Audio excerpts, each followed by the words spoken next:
conosco. Ele está no meio de nós. Proclamação do Evangelho de Jesus Cristo segundo Lucas. Glória a vós, Senhor. Naqueles dias, Jesus foi à montanha para rezar e passou a noite toda em oração a Deus. Ao amanhecer, chamou seus discípulos e escolheu 12 dentre eles, aos quais deu o nome de apóstolos: Simão, a quem impôs o nome de Pedro, e seu irmão André, Tiago e João, Filipe e Bartolomeu, Mateus e Tomé, Tiago, filho de Alfeu, e Simão, chamado Zelota, Judas, filho de Tiago, e Judas Iscariotes, aquele que se tornou traidor. Jesus desceu da montanha com eles e parou num lugar plano.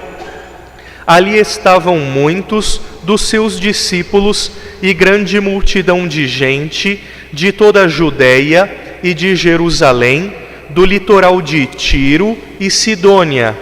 Vieram para ouvir Jesus e serem curados de suas doenças. E aqueles que estavam atormentados por espíritos maus também foram curados. A multidão toda procurava tocar em Jesus, porque uma força saía dele e curava a todos. Palavra da salvação. Glória a vós, Senhor.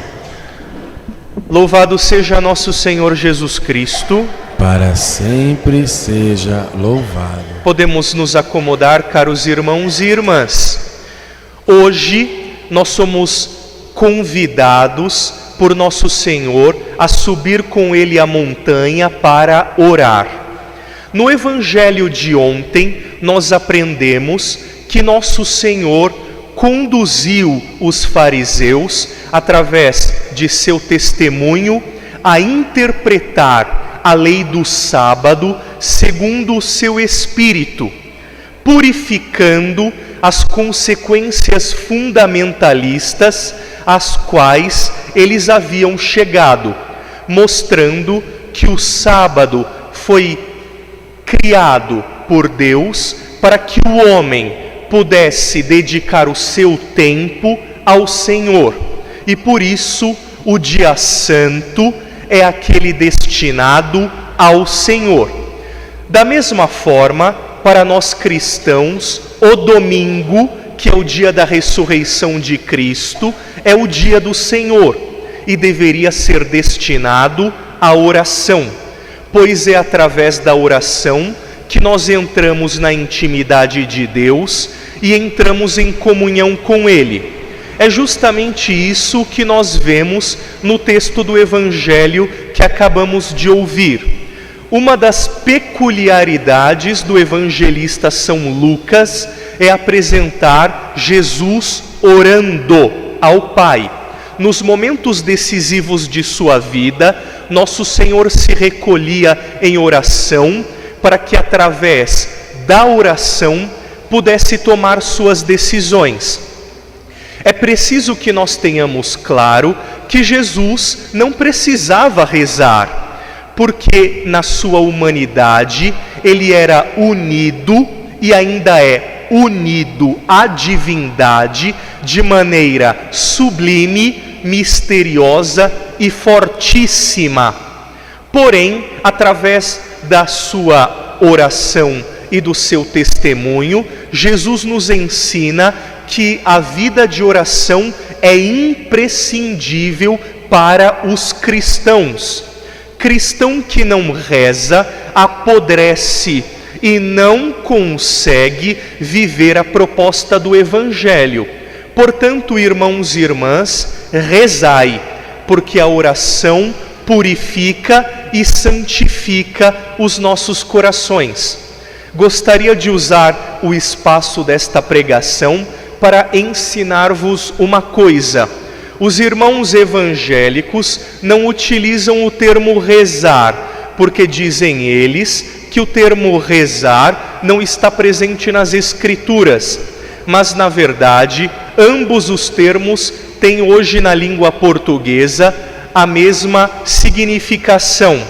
Orar vem do verbo latino oro, que significa falar, tanto que boca em latim é os oris, falar. Rezar, por sua vez, deriva do verbo recito, que significa recitar, falar em voz alta algo que já está escrito. Portanto, poderíamos dizer que orar significa orar espontaneamente, enquanto que rezar nada mais é do que orar através de uma fórmula que já está escrita, como, por exemplo, o Pai Nosso e a Ave Maria, que são orações que pertencem à tradição. O próprio Pai Nosso foi ensinado pelo Senhor e nós recitamos, mas ambos os termos, orar e recitar, têm a mesma valência e podem, com certeza, ser utilizados por nós.